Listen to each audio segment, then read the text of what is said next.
Boa noite, boa noite, boa noite a todos e todas. Sejam todos muito bem-vindos. Sejam todas muito bem-vindas. 19 horas em ponto no nosso domingão aqui no Horto da Verdade, aquele programa que você conhece, né? Que o título surgiu antes da ideia do programa. Uma vez estava eu participando junto com o nosso querido Leonardo Atush de um programa e ele começou a rir do nada. E eu fiquei sem entender. Eu digo, falei alguma bobagem. E ele começou a rir, depois ele perguntou para mim, Horta, você não quer fazer um programa aqui? Porque a sonoridade é muito parecida com um programa clássico da direita. E depois eu fui descobrir que era o Hora da Verdade, aqui surgiu o Horta da Verdade para todo mundo brincar.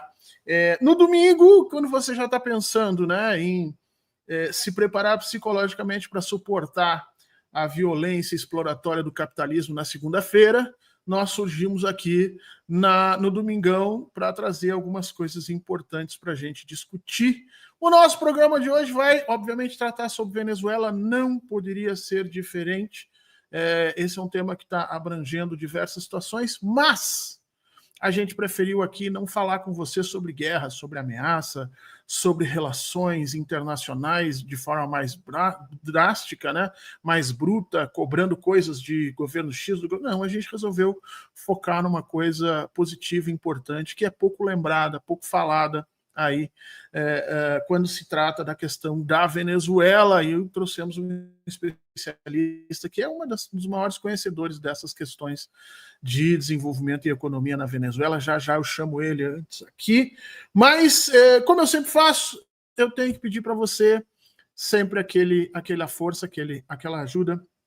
Você deve lembrar que desde 2013 a nossa democracia vem sendo atacada, e você também deve lembrar a importância que esse conjunto, esse ecossistema digital de comunicação que foi se montando no Brasil, tá bem antes de 2013, às vezes a gente coloca isso lá em 2008, mas a partir de 2013 teve um impulso muito grande, ele foi essencial nesse processo de resistência, né? O 247 tem orgulho de ter participado do processo de fundação desses ecossistemas, de ter contribuído na discussão e na luta pela democracia, de ter ajudado muito a dar voz às figuras progressistas, inclusive na época que o presidente Lula foi injustamente preso e que havia um bloqueio nacional para que você não ouvisse nenhuma figura do Partido dos Trabalhadores. Foi esse ecossistema que você faz parte, que você ajudou a criar, que trouxe meios e condições para que a gente continuasse fazendo esse bom combate, o combate político, o combate que não é na violência e que de alguma maneira consegue chegar às pessoas trazendo informações importantes para compreender o mundo. Por isso eu peço que você se inscreva nos canais do 247, por favor. Se você puder se tornar membro solidário, ajuda ainda mais. Faça parte do lado certo da história e você, obviamente, vai poder se regozijar de olhar para tudo isso que está sendo construído e dizer, eu tenho um tijolinho nisso aí. Eu fui membro do 247 durante tanto tempo, ainda sou agora, e fazemos a diferença quando todo mundo estava em silêncio. Porque hoje é meio modinha, todo mundo ser lulista e democrata, né? Até quem nunca lutou pela democracia, de repente virou democrata. Você vê umas figuras que participaram da estrutura do golpe dizendo, não, nós somos a favor da democracia, mas lá atrás, quando a coisa era difícil, foram poucas pessoas que botaram a cara nesse processo. Então te inscreve no 247, te inscreve. Se você puder se tornar membro, a gente agradece demais. Como aqui o Márcio Cerqueira Batitucci já se tornou membro, a gente agradece. A Voz da Igualdade, um canal social, aliás, belo nome, A Voz da Igualdade, também se tornando membro, agradecemos demais. O Eduardo Ribeiro Gomes também se tornando membro. Muito obrigado, Eduardo, um abraço para você. E a Edna Dias Mota Ramos também. Faça como eles, torne-se membro aqui. Não se esqueça que nós estamos concorrendo pela terceira vez ao Prêmio Best de melhor canal de política. Já estamos na finaleira, mas precisa do apoio de todo mundo. Então, se você não votou, vá lá votar pelo Prêmio Best, fortaleça a comunidade do 247. Isso ajuda a manter o canal ativo, ajuda a manter o canal na parte de cima das lembranças das pessoas no mundo digital, e você pode fazer parte de tudo isso. Se dá um tempinho também, te inscreve no canalzinho do Fernando Horta lá no YouTube, que nós estamos chegando a 50 mil inscritos. Para um canal artesanalzinho que nós fazemos, é realmente um feito. A gente agradece demais a tudo isso.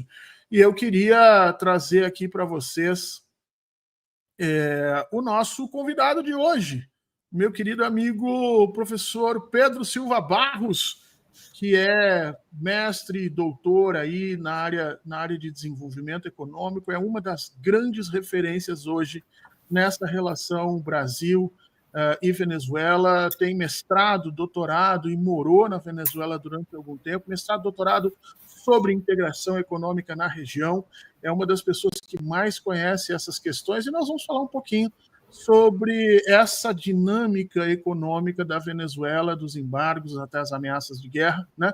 Como a economia venezuelana conseguiu suportar isso tudo o que nós vimos desde 2016. E aí, para ajudar as pessoas a entenderem um pouquinho, deixa eu comentar com vocês algumas coisas aqui, né? A partir de 2015, com a queda abrupta dos preços do petróleo e a intensificação das sanções econômicas impostas pelos Estados Unidos e pela União Europeia, porque muito pouca gente fala da União Europeia, a gente sempre fala das sanções norte-americanas, mas a União Europeia teve um papel importante ali também.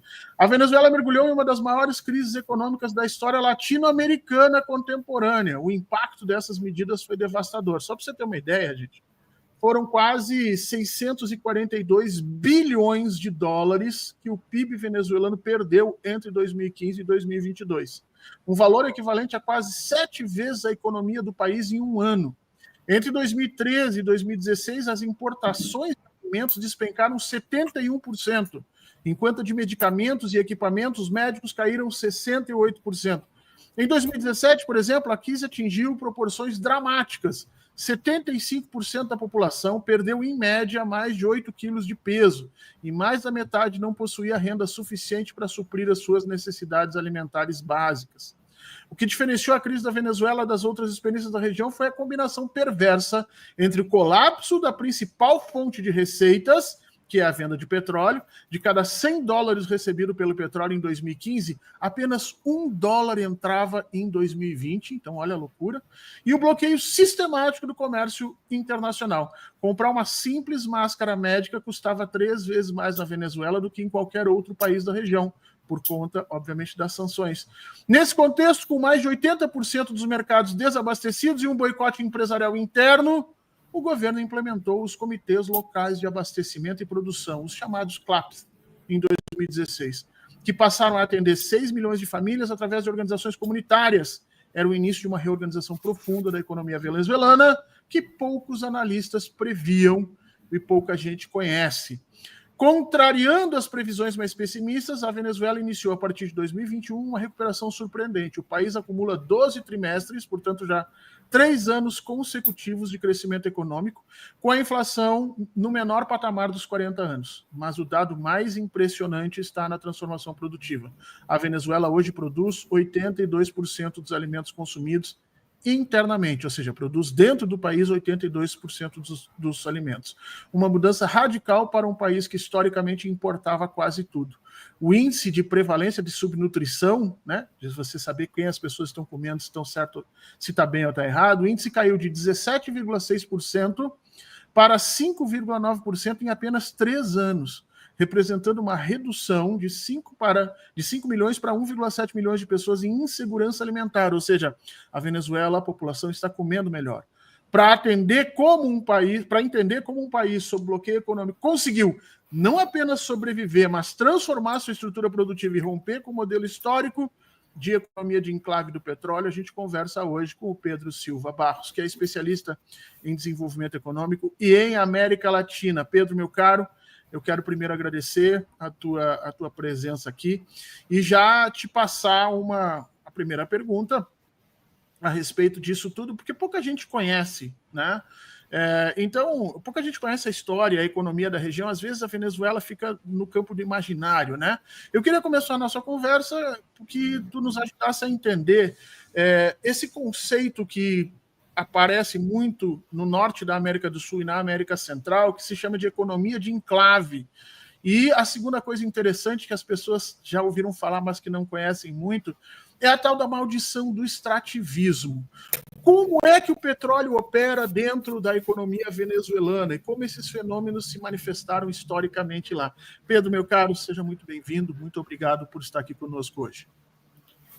Boa noite, Fernando Horta. É uma satisfação conversar contigo, com os que acompanham a TV 247 e o programa Horta da Verdade.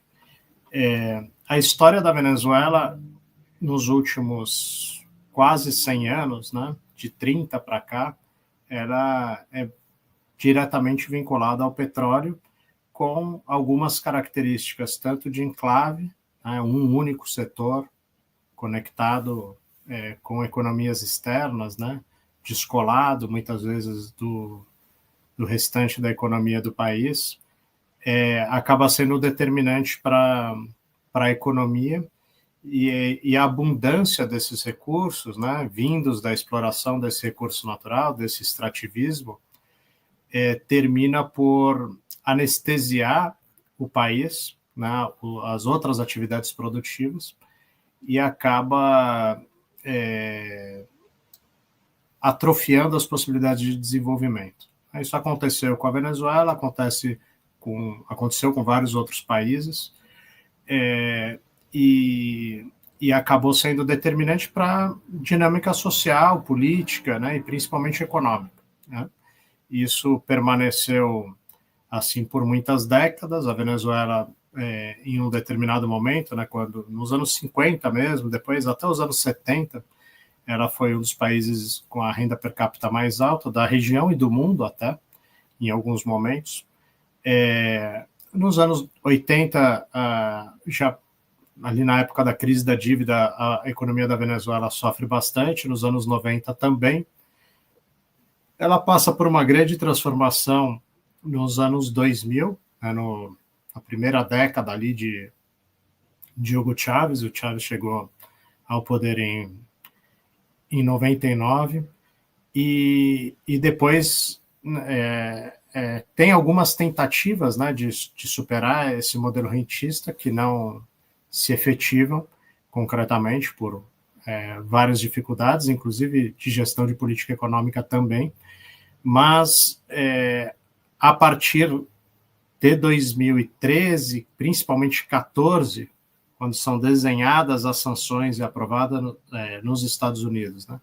Aí em 2015 tem uma queda mais conjuntural do preço do petróleo. E aí em 2017, no início do primeiro governo Trump, as sanções são executadas com muita força. A economia da Venezuela sofre a maior recessão da América Latina e uma das maiores do mundo, né? Então teve uma queda do PIB de 70% mais ou menos no acumulado dos anos seguintes. E aí você desenhou bem essas características, né? Então a produção petroleira perde muito espaço, né? E as exportações formais de petróleo, né, as declaradas, as que estão nos informes internacionais, caem muito. A produção de petróleo cai muito, as exportações formais um pouquinho mais que isso. E isso restringe muito as importações. Então, a economia da Venezuela, de forma simplista, a gente podia dizer que exportava petróleo e importava quase todo o restante, né? São notórias aí na literatura mesmo, e o pessoal em Caracas e no interior da Venezuela lembra muito disso, que nos anos 80, 70, enfim, e até ovo se importava de Miami e se trazia em aviões, né? E o câmbio muito valorizado também por essa abundância, ele desestimulava a produção interna de produtos diversificados, especialmente agrícola. Então, essa é a história da Venezuela até esse momento de crise maior. Aí, com a escassez abrupta, né, e muito forte de divisas para importação de produtos, especialmente agrícolas e medicamentos, né, os de primeira necessidade, que são mais pesados, aí busca-se alternativas, né, que é o que tem acontecido, que você descreveu aí em boa medida o que tem acontecido, mas tem um aumento, uma recuperação da produção agrícola, muito aquém do ideal, mas há uma recuperação substantiva da produção agrícola. Não exporta muito, mas para o abastecimento interno é significativo. Ainda que os patamares de consumo ainda estejam bem abaixo do que era lá em 2010, por exemplo, né? De consumo de proteína animal, enfim, no momento que se importava muito, né? A Venezuela importava mais de 100 bilhões de dólares anuais no momento ali do auge do governo Chávez. E hoje importa uma pequena fração disso, deve ser 10 bilhões de dólares, 15 no máximo, né? Por ano. Então, é uma contração muito significativa. Então, a produção interna se recuperou e aumentou ainda em alguns casos, a produção agrícola, sobretudo. E teve alguns elementos que favoreceram essa retomada. Um deles é a própria liberalização cambial, né? Então, tem um sistema de preços que estimula a produção para o mercado interno, quando, num período anterior, por muitas décadas, o câmbio era valorizado, muitas vezes artificialmente valorizado, e aí desestimulava muito a produção agrícola interna. E outros, os programas de crédito e outros incentivos agrícolas, né, que permitiram essa pequena comparada à economia petroleira, mas muito significativa para a produção agrícola, né? Recuperação venezuelana. Isso, em parte, ajuda na estabilidade, o que não é fácil, né? Se a gente perguntasse 10 anos atrás para alguém, a economia vai cair 70%, o país vai implodir, a resposta para muitos seria sim, né? E o que aconteceu é que não implodiu. É uma crise profunda, que em alguns aspectos diminuiu, né? O auge da crise certamente foi ali em 2019, 2020, quando juntou aquele momento de Grupo de Lima vigente, né? Juan Guaidó autodeclarado presidente, Estados Unidos apoiando fortemente as sanções, ou impondo fortemente sanções, União Europeia, que é um caso muito peculiar ali, como que a União Europeia chegou a essa situação, mas também impondo sanções, e um ataque muito forte aí somou quase que no momento seguinte, quase que junto à pandemia, né, e toda a dificuldade que a Venezuela teve para importar os insumos necessários para combater os efeitos da pandemia, aí a economia se retraiu muitíssimo, né? 22 e 23 tem uma recuperação importante, que foi bem, pelo menos até a eleição. Aí teve novas dificuldades por instabilidade, né? E agora uma ofensiva num outro tom, né? Num outro tom, né? Recuperando outro patamar, né? Num outro patamar, o que dificulta também, né? Mas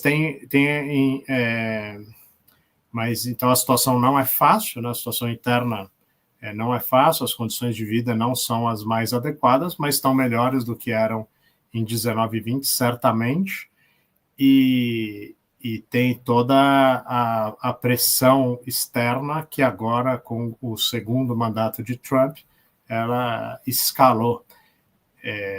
Mas ainda, enfim, tem alguns efeitos econômicos, isso também, tá? Porque, claro, se alguém pensava em investir na Venezuela em 23, provavelmente vai repensar com o cenário de 25, tá certo? É mais difícil. Mas a população segue lá, segue produzindo, consumindo. Muita gente saiu da Venezuela, alguns voltaram, mas a pressão migratória hoje é muito menor do que era em 19 e 20.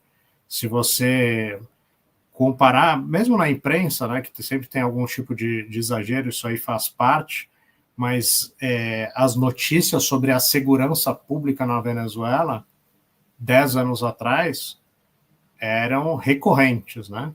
Hoje, a situação de percepção de violência urbana, né, é muito menor do que era. A de escassez de alimentos e produtos básicos também, ainda que agora, com a liberalização de preços, para muitos venezuelanos os produtos são inacessíveis, mas eles estão lá na prateleira. E a segurança alimentar tem uma recuperação também significativa aí nos últimos 4 anos. Pois é, isso que eu queria aprofundar um pouquinho contigo. A gente, quando estuda história da América Latina, a gente sempre se depara com esse conceito de economia de enclave, né? Para as pessoas entenderem o que significa isso. É quando você tem um setor da sociedade que se relaciona com o mundo comercial e financeiro internacional, e todos os outros setores são dependentes desse primeiro. Aconteceu com o Brasil, por exemplo, quando você tem um café extremamente pujante aqui, nós não chegamos a ser uma economia de enclave propriamente dito, porque nós tínhamos uma área muito grande, mas em todos os países em que você tem um setor da economia que produz muito e acaba sendo o setor de maior arrecadação, de maior produção de riqueza, ele vai se tornando um hub, né, um contato internacional, e todo o restante fica submetido a isso. Além dessa questão da economia de enclave, que a gente estuda muito com relação a banana, a gente chama, né, açúcar, banana, cacau e café, que são os clássicos que a gente usa. Mas, além disso, ainda existe a chamada maldição do extrativismo, ou como diz a Laurita aqui, né, a doença holandesa. O que é isso? É quando você tem uma entrada muito grande de riqueza de um determinado produto. Isso aconteceu, por exemplo, na Península Ibérica, quando entrou os metais latino-americanos, tanto o ouro brasileiro quanto a prata da Mesoamérica, começaram a fluir para lá. O que acontece? Você tem primeiro, duas coisas. No território onde está saindo o ouro, ninguém produz mais nada, porque não vale a pena, não tem por que você produzir pão se você vai para a atividade mineradora. E no local que chega esses recursos, há um processo inflacionário gigantesco, isso é chamado doença holandesa. A Holanda viveu isso durante muito tempo também. E a Venezuela sempre vivenciou nisso. Se tu fosse um cara que sempre nas suas manifestações bateu muito nisso, né, de dizer, olha, a Venezuela tem um problema crônico de não consegue ter uma diversidade produtiva por conta exatamente da indústria petrolífera que produz e provê absolutamente tudo, né? Mas tu foi um cara sempre que ponderou isso. Eu li muitos artigos teus a respeito disso, tu sempre colocou isso de forma muito clara. Eu queria te perguntar se, a partir de 2015, com a queda do preço do petróleo e o início das sanções, né, a Venezuela enfrentou uma crise dramática, mas muita gente diz o seguinte, a crise é mais por erros do governo do que pelas sanções. Ou a crise é mais pelas sanções do que os erros do governo? E se são erros de governo, eu queria que você comentasse com a gente, assim, erros de que governo? Porque a Venezuela tem uma história, a história dela começa muito antes do Chávez. E antes do Chávez, a economia era ainda mais concentrada, com menos acesso à população, a essas riquezas, e esse caráter de economia de enclave era mais evidente. Né? Então, assim, quem poderia ter diversificado? Quem é que nesse momento importou mais para essa crise de abastecimento? Como é que essas coisas se organizam no imaginário das pessoas, Pedro? Porque a gente vai discutir, é sempre assim, não, as sanções importaram pouco, as sanções não ajudaram muito a economia, mas também não prejudicaram. Essas afirmações são verdadeiras, não? Uhum. Vamos lá. Dá para ver... assim, para a economia petroleira, ela tem seus limites, né?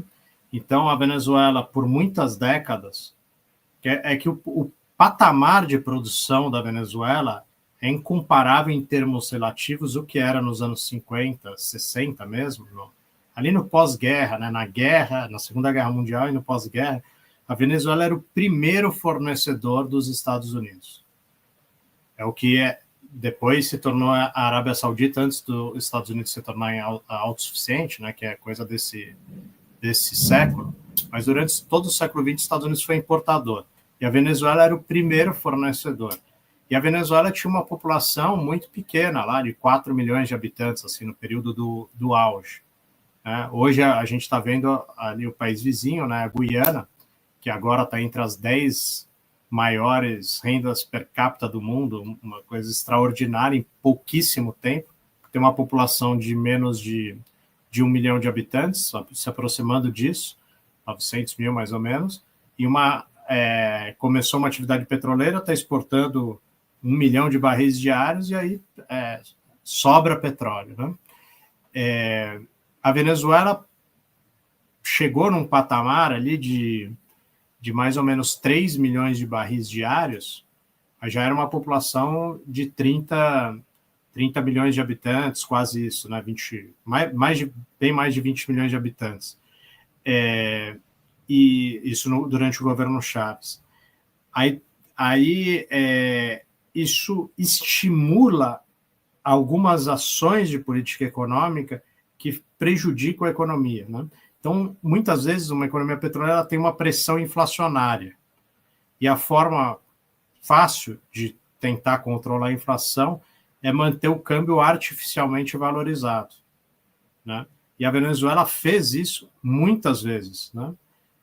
E por muito tempo, inclusive no governo Chávez, o que provavelmente foi um erro, mas tinha o seu sentido, que era garantir acesso à população, o sentido lógico político, né? Não acho que era a política econômica correta, mas o que foi feito?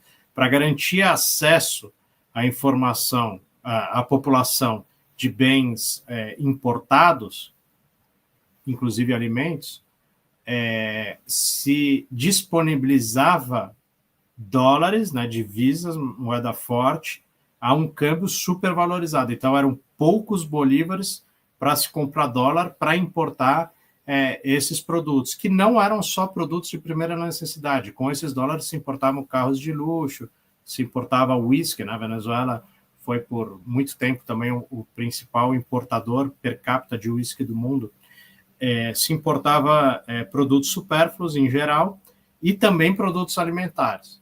Isso, durante a bonança, pode funcionar relativamente bem, ainda que vá gerando muita distorção.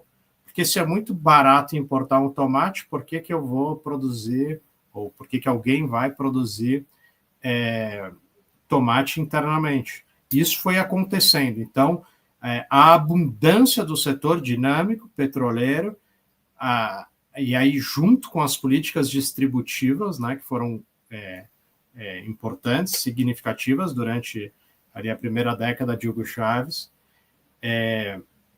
aumentou muito o acesso e a demanda por importações. E foi uma década, a primeira década desse século, que o preço do petróleo subiu, em geral, né, com oscilações, mas subiu ali. 2007 estava no preço altíssimo, por exemplo. Então, aquilo mais ou menos mantinha um equilíbrio político, social, um entusiasmo, né, um crescimento, inclusive econômico, mas vários setores se mantinham atrofiados, né, principalmente na produção agrícola, mas não só, também isso desestimula a produção industrial. Sim, você pode comprar tudo de várias fora, naturezas, né? Claro.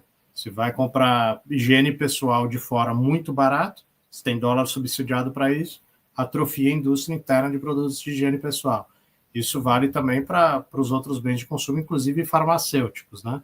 Porque a Venezuela importava também remédios muito baratos, enfim. E isso aconteceu, na verdade, teve a pergunta aí sobre a doença holandesa, o nome mais adequado para esse fenômeno econômico seria a doença venezuelana, né? Porque na Holanda se dizia que aconteceria isso, né?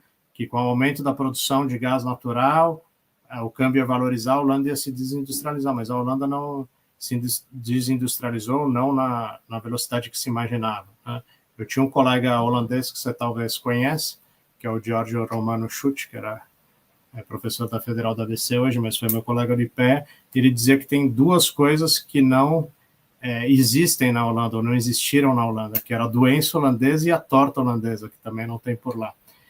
Mas na Venezuela, sim, esses fenômenos aconteciam, e o Celso Furtado, que teve lá por bastante tempo, em dois momentos, nos anos 50 e depois nos anos 70, em 57 e em 74, dois momentos bem diferentes, né? Um governo autoritário nos anos 50 e uma democracia formal nos 70, ele escreveu sobre a Venezuela, informes, né, sobre a Venezuela que foram reunidos e publicados pelo Centro Internacional Celso Furtado com o título, que eu acho que é muito acertado, que é Subdesenvolvimento com Abundância de Divisas, né?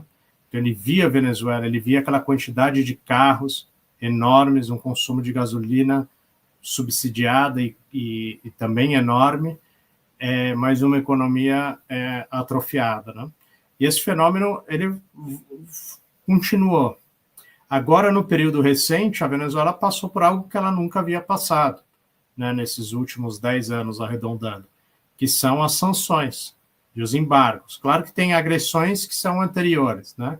Mas nessa magnitude é principalmente a partir de 17. São desenhadas e aprovadas no Legislativo americano em 2014, mas são executadas principalmente a partir de janeiro de 17. Aí a produção de petróleo, de fato, despenca. E a economia enfrenta uma crise que é múltipla, porque ela é econômica, baixou 99% da social, entrada ali, pelos dados que eu tenho, né? Mas aí em 20, que foi um ano muito Isso. Atípico, né? Mas no geral ela baixou 80 e tantos %, porque ela vai de 3 milhões de barris diários, chegou, assim, formalmente a menos de 200, né? Porque não adianta você produzir se não tem como vender, né, Pedro? Então eles vão reduzindo. Isso. Só que aí você tem também que esses são os valores que são registrados, né? Porque as sanções lá em qualquer outra parte, ela estimula muito a economia informal, inclusive de petróleo, né? Então são exportações que são não registradas, né? Então vão embarcações, elas não são registradas, tem um transbordo em geral em águas internacionais e sai, assim como outros produtos, né? Que é algo que também aumentou, porque aumenta muito a economia agrícola agora, né? Para consumo interno, e aumenta também muito a mineração, inclusive a mineração informal, né? O que a gente chama aqui de garimpo. Provavelmente aumentou muito, e a saída de minérios, né, especialmente os que têm mais valor, como é o caso do ouro, e não só, né, porque a Venezuela é um país rico em minérios também, isso sai por outros canais, tá? E isso acontece em qualquer país que sofre sanção. Isso acontece nos países enfim. E isso muitas vezes fortalece o regime político, né? Que é um efeito que seria indesejado por quem aplica as sanções, mas é amplamente discutido isso na literatura, como países como o Irã, por exemplo, sofre muitas sanções e o regime termina fortalecido. Parte desse fortalecimento ocorre porque os canais de exportação eles são informais e, claro, mais próximos, evidentemente, ao núcleo que está no poder. Né? E na Venezuela isso aconteceu junto com um fenômeno que você descreveu ali, que foi mais importante até em termos relativos no período pior, né, em 19 e 20, que são os CLAPs, né, e as cestas CLAPs, né, a distribuição de alimento mais diretamente ali nos espaços descentralizados de poder. Isso ajuda a coesão social, né? Isso eu queria te perguntar em separado, né? Porque já que a gente entrou nisso, né? Eu queria te perguntar exatamente isso. A Venezuela caiu, a gente viu os níveis de subnutrição, o abastecimento foi dramático naquele momento, inclusive houve, você mesmo citou, né, uma pressão migratória muito grande, que foi muito utilizada aqui pela direita brasileira, pelo próprio Bolsonaro e outras figuras aí, teve até bilionário que ajudou no golpe, que foi para lá, para a fronteira, para fotografar como ele recebia os venezuelanos que saíam disso. A gente sabe que havia uma pressão migratória muito grande, que em grande medida era por conta das próprias sanções que estavam ali se estabelecendo. Mas, por incrível que pareça, o dado que a gente tem hoje é que a Venezuela produz 82% dos alimentos hoje dentro do seu território. Pedro, eu fui atrás disso, o Brasil não produz 82% dos alimentos que consome dentro do nosso território, a gente produz menos, porque a gente consome muito trigo, e o trigo vem de fora, não é necessariamente algo que a gente tem aqui para a nossa oferta. Então, são poucos países que têm esse nível de proteção. E aí eu queria te perguntar isso, né? Como é que o país conseguiu sair de um momento importador de alimentos, como tu mostrou aqui, onde importava absolutamente tudo, não era só alimento, importava tudo, porque você tem petróleo sobrando, dólar sobrando, então eu vou comprar tudo. E como é que transforma isso para um país que produz 80% do que consome? Qual foi essa mágica que foi feita e qual o período de tempo que isso aconteceu na Venezuela?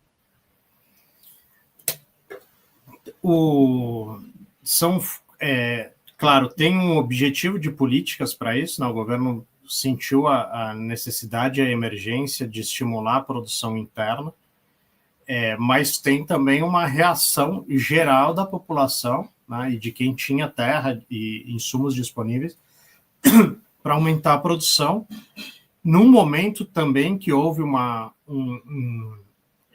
diminuição das distorções que foi a unificação cambial e a flexibilização, na verdade, cambial, né? Então, uma liberalização cambial, se a gente pode chamar dessa maneira também, que desestimulou a importação, que na verdade era quase impossível importar em 19 e 20, não tinha divisas, né, para isso, e teve alguma política de distribuição de terras, né, mas eu acho que isso teve menos peso do que as condicionantes exógenas, tá? Mas não deixa de ser importante.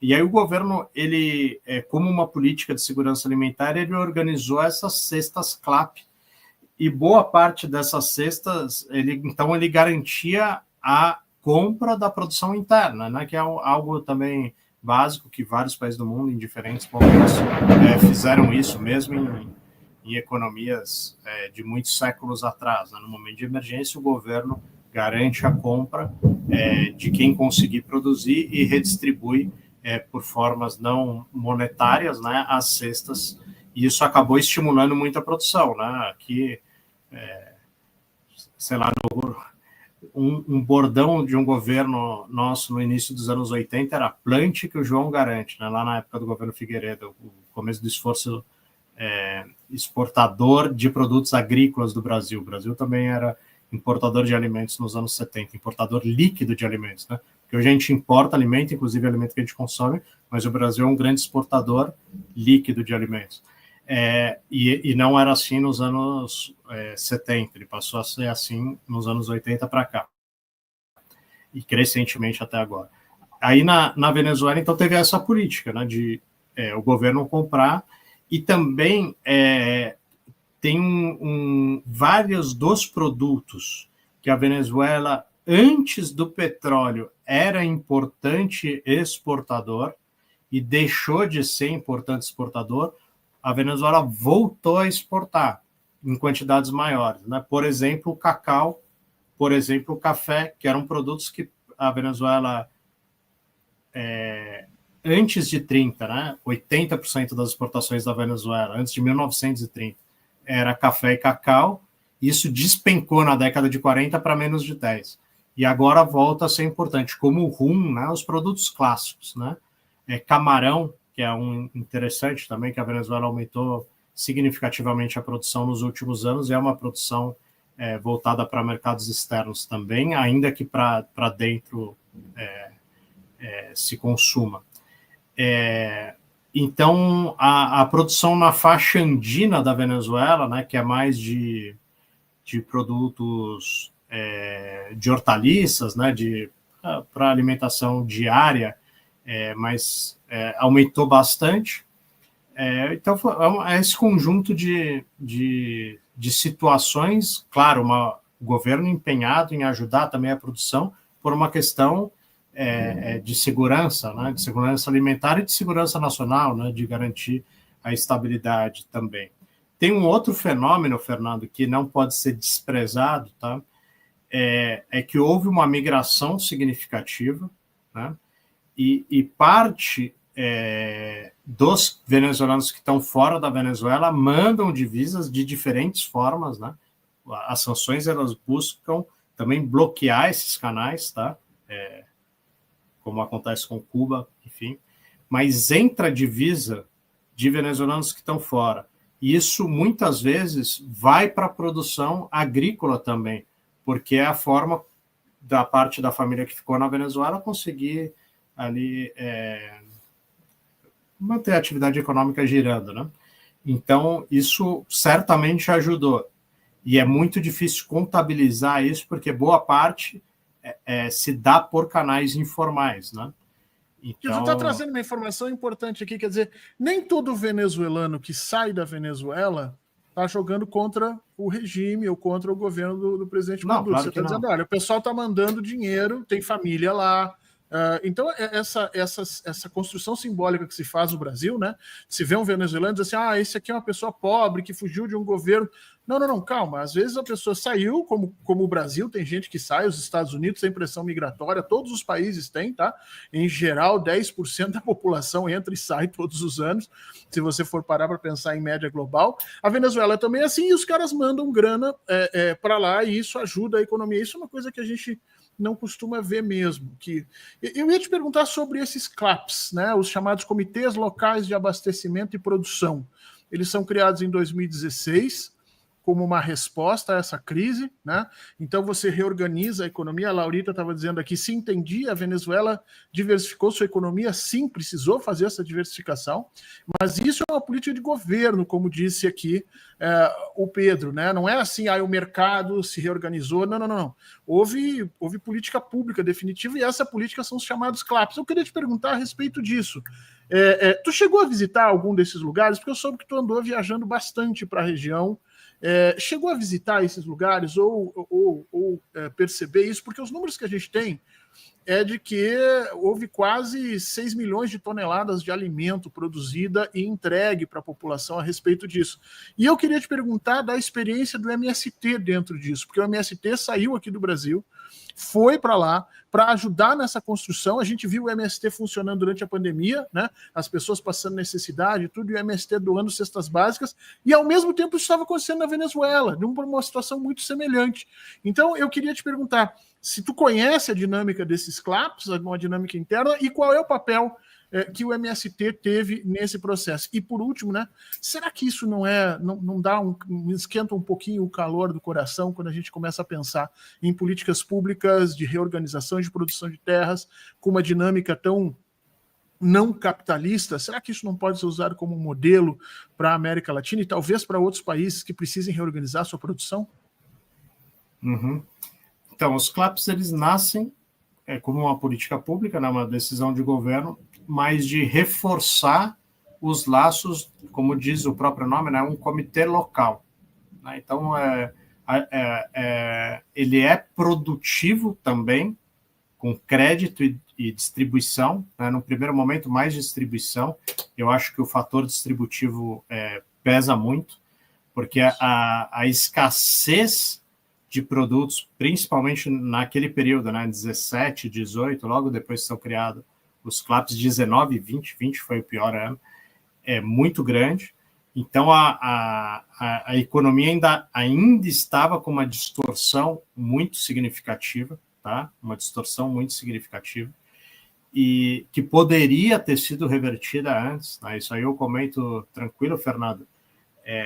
Entre 15 e 18, eu trabalhei na União de Nações Sul-Americanas, na Unasul, e a gente fez uma proposta em 16 que chamava estabilização solidária. Vários economistas de diferentes países trabalharam nessa proposta, que eu fui o relator. E essa fazia parte ali, ou foi uma consequência das mesas de diálogo entre o governo nacional e a mesa de unidade democrática, naquele momento, 16.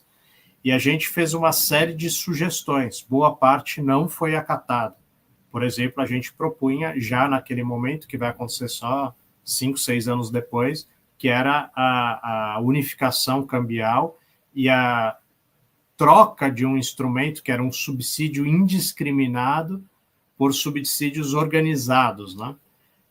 Então, era diminuir o subsídio sobre a gasolina, principalmente distribuir o que virou depois o Carnet de la Pátria, que é uma espécie de programa de transferência de renda, enfim, que ajudou muito na organização das políticas sociais, quando ele foi executado na sequência, e também, o que é muito importante, os CLAPs estimularam a produção interna, garantindo a compra, né? Então, era um instrumento que garantia a compra e a posterior distribuição. Então, tem várias experiências aí, eu não posso dizer com precisão, porque eu não acompanhei assim sistematicamente, como no período que eu trabalhei para o Brasil na Venezuela, né, entre 10 e 14, ou entre 15 e 18, que a partir da Unasul eu acompanhava a situação da Venezuela, que tinha uma especial atenção, até porque a gente era mediador, né, dessas mesas de diálogo e apresentava propostas também. E tínhamos um excelente diálogo, tanto com a Mesa de Unidade Democrática como com o governo nacional. Mas aí, esses instrumentos ajudaram também a iniciar o processo produtivo, ou recuperar o processo produtivo de áreas ou de setores que historicamente a Venezuela importava, né? Enfim, diferentes tipos de produtos agrícolas. Isso é um passo. A experiência do MST, o MST, na verdade, ele tem uma cooperação com a Venezuela muito anterior à crise, né? Já de provavelmente próximo a 20 anos. Então, no período que a gente pode chamar de auge do chavismo, né? O melhor momento econômico do chavismo, lá em 2007, 2008, 10, 11, enfim, o MST já estava presente na Venezuela, mas eu entendo que o peso da participação recente é muito maior e, inclusive, no noticiário, isso aí eu vi pela imprensa, não acompanhei pessoalmente na Venezuela, mas tem áreas maiores agora que foram concedidas pelo governo venezuelano para a gestão, com o apoio do MST lá. É uma experiência que o MST tem de aumentar a produção voltada para o mercado interno, né, para o produto que está na mesa do trabalhador, na mesa da maior parte da população. Isso é importante para a Venezuela, entendo, mas não é o principal. Claro, isso é uma ação num conjunto de várias outras, né? E a Venezuela, ela tem que, para recuperar, e mesmo nesse momento de muita dificuldade, ela tem que atuar em muitas frentes, né? Porque o embargo é muito pesado, o comércio exterior da Venezuela diminuiu muito, tanto exportações como importações. Com o Brasil, por exemplo, lá da época que eu vivi em Caracas para hoje, a queda para o ano passado foi de 88%.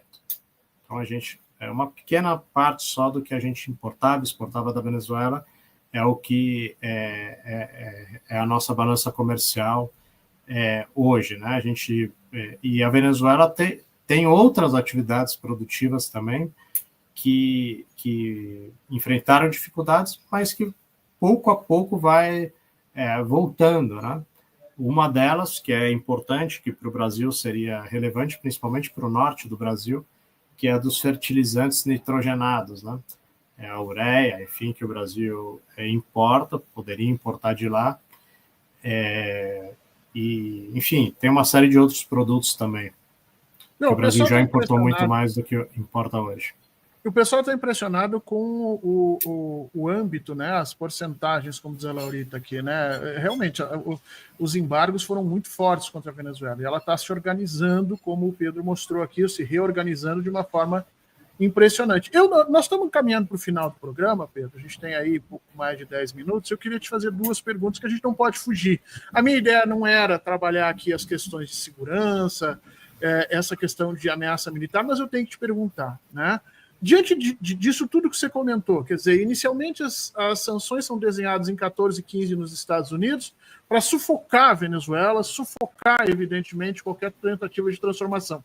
Eles não conseguem eliminar os governos progressistas na região e a Venezuela volta a se recuperar. Você acha que essa violência que nós estamos vendo agora, com barcos, com aviões bombardeando o entorno dos mares venezuelanos, com ameaça evidente da CIA essa semana entrando para matar o Maduro, que ninguém está falando nisso, é impressionante. Um presidente diz, olha, eu vou botar lá os meus caras para matar o presidente do outro país. E está todo mundo achando que é super tranquilo. Não, paciência.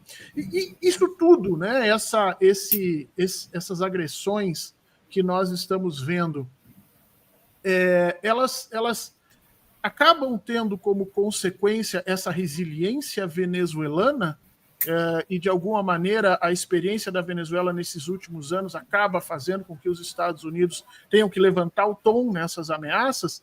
É possível fazer esse tipo de avaliação, ou nós estamos efetivamente vendo ali alguma questão, e você tocou nisso no back, né, quando a gente estava conversando antes, né, nas questões dessa agenda de defesa hemisférica dos Estados Unidos, né, que os Estados Unidos agora tudo é a guerra às drogas, nós já vimos isso acontecer. Tem algum sentido nessa guerra às drogas? Qual dos dois argumentos, de forma mais evidente, a gente pode falar que organiza essa agressão e esse ataque norte-americano?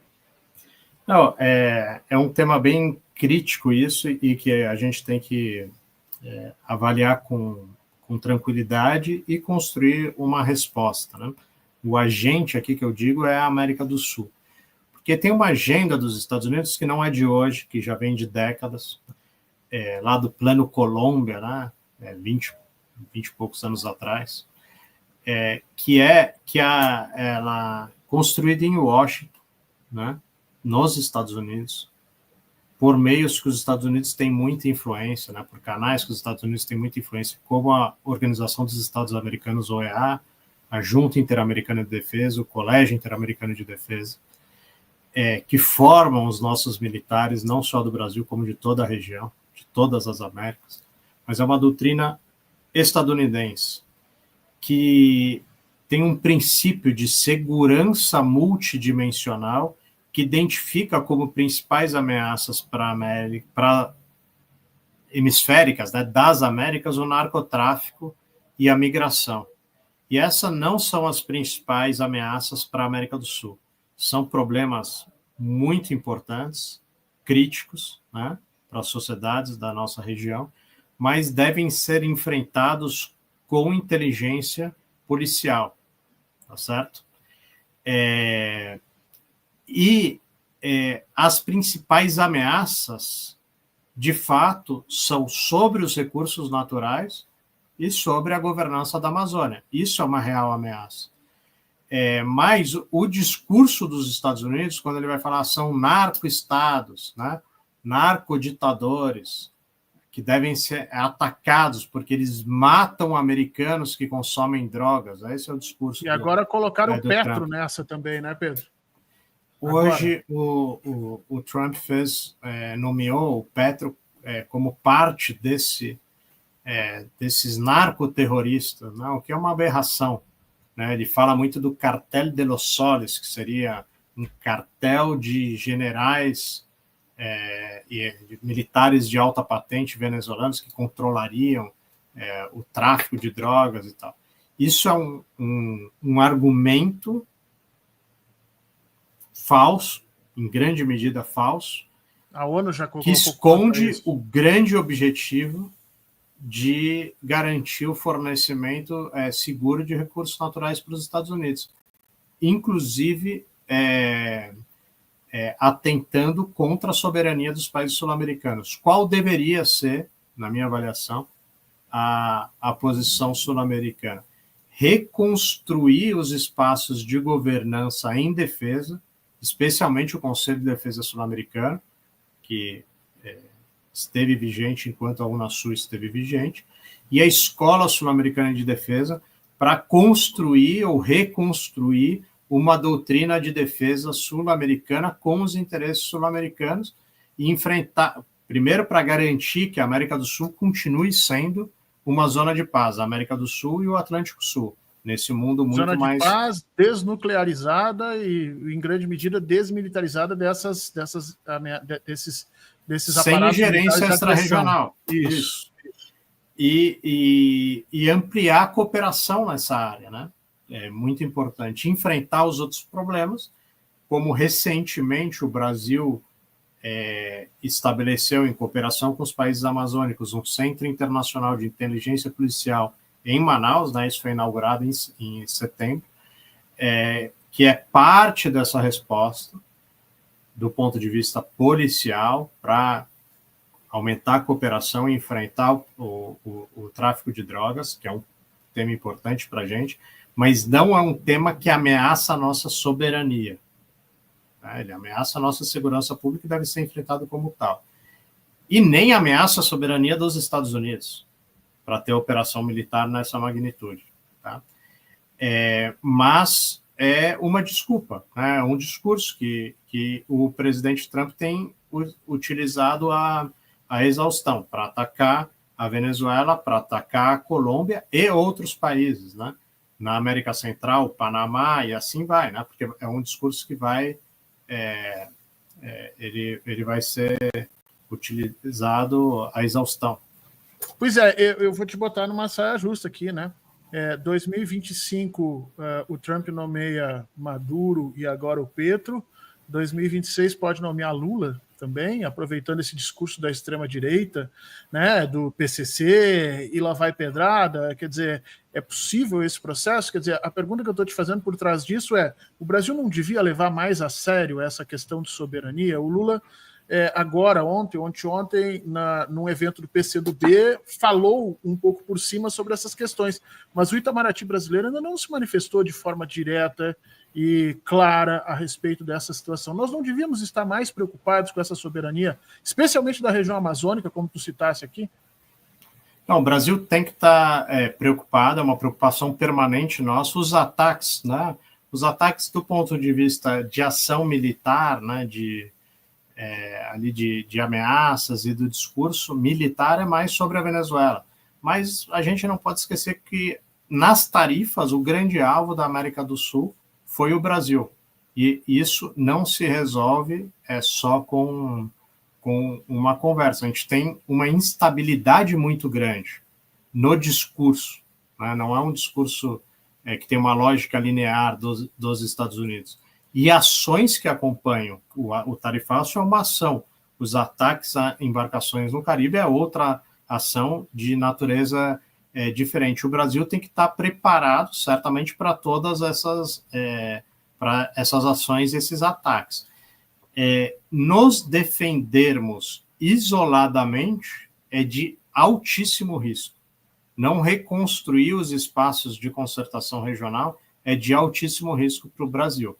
E a gente deve recuperar esses laços, né, de confiança com os países vizinhos. A gente deve reconstruir a governança regional, tanto em defesa como em buscar ter uma agenda econômica mais consistente com os nossos vizinhos, porque o pior cenário para a gente é que alguns países da região se alinhem automaticamente com os Estados Unidos e outros países da região não se alinhem e passem a ter agressão também sistemática por parte dos Estados Unidos, porque aí a região estaria muito mais dividida, né?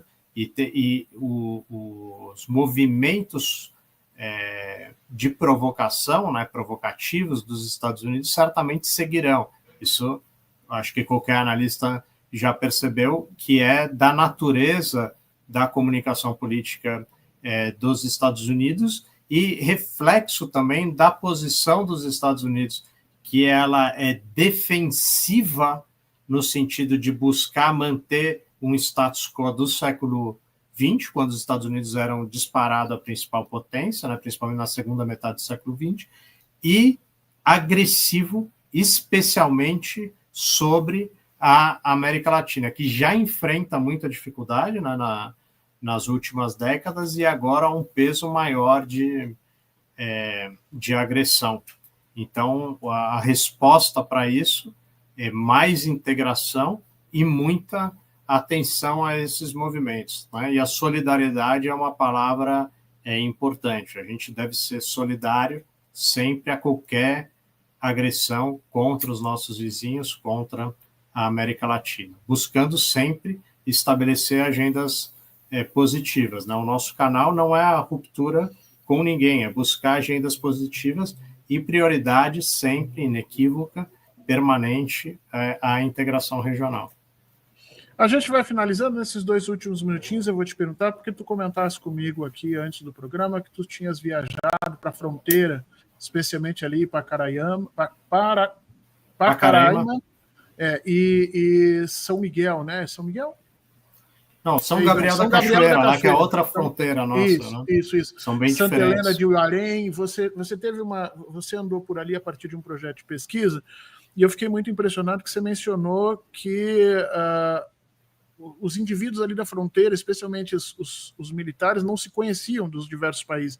E isso, para quem é historiador, é muito estranho ouvir, porque a fronteira é sempre um local, e você sabe disso também, é sempre um local muito fluido, né? Muitas vezes você tem relações que na fronteira ocorrem, que em outros lugares não ocorrem, porque ali se dá uma dinâmica mais propícia para essa colaboração. Por que Brasil e Venezuela têm esse processo de fronteira seca, distante, como se os países tivessem colocado? Você acha que isso é um rebote ideológico do governo Bolsonaro? Ou, enfim, o que aconteceu que nós perdemos essas correlações? Tá, talvez demore um pouquinho mais de 2 minutos para tratar de todos esses temas. Mas vamos lá. A gente tem ali uma fronteira que é muito viva, né? Que é de Pacarema com Santa Helena de Uairém, que são 2 cidades próximas, ali a 15 quilômetros uma da outra. Foi um espaço de fluxo migratório importante aí nesse período de crise mais profunda, principalmente 19, 20, 21. Mas o Brasil, com a Venezuela, no governo Bolsonaro, foi um momento único na nossa política externa, que a gente rompeu relações, não no sentido comercial, porque o fluxo comercial seguiu, mas a gente retirou todo o pessoal de Estado do Brasil da Venezuela, né? Então a gente fechou a nossa embaixada, retirou os diplomatas, o pessoal de inteligência, os militares. O Brasil até então sempre tinha tido uma cooperação em defesa e militar bastante próxima com a Venezuela, e a gente ficou numa situação muito ruim e desvantajosa ali no período de 2020, 21 e 22, né? A gente demorou um pouquinho para recolocar um embaixador lá. Na verdade, a gente tem um embaixador agora desde 2024, mas todo aquele processo de 23, a consulta sobre esse equipe, enfim, a gente não tinha uma autoridade máxima do governo brasileiro lá, e a cooperação militar ela diminuiu muito, né? E naquele momento, na verdade, houve agressões, né, provocações ali entre do Brasil à Venezuela durante o governo Bolsonaro, que foi ruim, então diminuiu muito a confiança. Eu conheço ali a região, primeira vez que eu estive lá faz mais de 20 anos, e esse ano, faz 2 meses, foi a 16ª vez que eu estive lá em Pacarema, né? Então, quase que uma por ano, né? Por 2 décadas, um pouquinho mais. E quando eu visitava lá a nossa área, né, o pelotão de fronteira, por exemplo, 15 anos atrás, eles tinham aula, os militares brasileiros ofereciam aula de português aos militares venezuelanos. E os militares venezuelanos ofereciam, em outros dias da semana, aulas de espanhol para os militares brasileiros. E uma série de atividades conjuntas. E hoje eles não se conhecem. Isso é um problema. Que, claro, como a gente praticamente rompeu o diálogo com a Venezuela por 3 anos, quase 4, é natural que essa reconstrução seja um pouco lenta, mas a gente precisa estreitar a confiança na fronteira, né? O fluxo migratório 2 meses atrás, né? Ou seja, antes dessas agressões mais recentes dos Estados Unidos, estava muito aquém do que era 5 anos atrás, 6 anos atrás, muito aquém, muito mais baixo. E é uma fronteira ali que tem uma estrada, né, que não é tão... Tem uns 25 anos, mais ou menos, a pavimentação da BR-174. Ela está numa situação de pavimento muito melhor do que estava em 22. Em 22 eu fui lá para a fronteira de Boa Vista, até a fronteira foram 4 horas e meia, agora foram 2 horas e meia, 2 horas a menos de viagem, porque o pavimento melhorou. Ela estava abandonada ali durante as gestões Bolsonaro e Tarcísio, né, que era o nosso ministro de infraestrutura. Essa estrada BR-174 estava no pior momento da sua história em 22. Agora não está perfeita, nos últimos 15 quilômetros ainda tem que ser arrumado, mas ela está bem melhor. Esse é um quadro. E lá em São Gabriel da Cachoeira já é um município muito grande, é fronteiriço tanto com a Venezuela como com a Colômbia, né? São 109 mil quilômetros quadrados, que está 19 vezes o tamanho do Distrito Federal, só um município, né? Então, são 700 comunidades indígenas, e ali é uma situação, é um município com o maior percentual de população indígena do Brasil, né? Prefeito indígena, vice-prefeito indígena, vice-prefeita, uma mulher indígena, Mas ali é um comércio e uma dinâmica fronteiriça que é totalmente informal. Lá não tem Receita Federal, não tem aduana, não tem estrada, é um comércio pelos rios, um fluxo populacional, econômico e um intercâmbio cultural grande pelos rios. E ali tem também uma outra forma de percepção, né, da crise e das dinâmicas de fronteira, mas a gente agora, o Brasil, pela primeira vez na história, está elaborando uma estratégia nacional de fronteiras. A gente já teve planos para a fronteira, mas não uma política que é do ano passado, e agora a elaboração da estratégia. E o esforço nosso é tentar vincular algumas dinâmicas, que é o desenvolvimento fronteiriço, a bioeconomia e as infraestruturas novas, né? Mas aí esse fica para um papo seguinte. Mas é importante a gente dar atenção e ter presença na Venezuela e na Guiana, que está do lado, né? Que Sim. também é um país que tem crescido muito e que é objeto de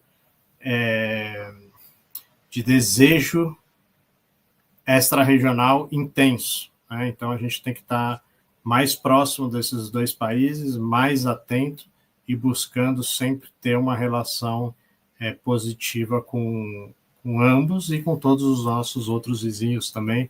Hoje é dia de eleição na Bolívia, né? A gente tem que estar atento a isso também. São muitos desafios, a região está mais dividida, polarizada, não só entre os países, mas dentro dos países. Então é mais difícil construir agendas comuns, mas esse deve ser o nosso objetivo incansável, né? Garantir a estabilidade regional, paz e dissuadir e repelir a ingerência extra-regional. E a integração e a solidariedade são importantes. Pedro, muito obrigado pela tua presença aqui, disponibilidade de conversar nesse domingão. Obrigado pelas pessoas que ficaram com a gente até agora. Sempre lembrando de tocar nesse assunto por um ponto positivo. Nós estamos todos apreensivos com o que está acontecendo na Venezuela, porque isso impacta a América Latina como um todo, mas era importante trazer para vocês essas transformações, essas agendas positivas e pessoas como o Pedro, que passam grande parte do seu tempo dedicado a estudar e compreender essas dinâmicas pelo ponto de vista do Brasil, pelo ponto de vista da Venezuela e sempre buscando esse processo de paz. Pedro, muito obrigado aqui presente com a gente, pessoal apavorado com os trovões que estão acontecendo em Brasília, está caindo uma chuvarada, mas que bom que nada aconteceu por aqui. Para todo mundo, um excelente finalzinho de semana, um grande beijo e a gente se vê na semana que vem. Valeu, Fernando, um abraço, satisfação sempre conversar sobre a América do Sul.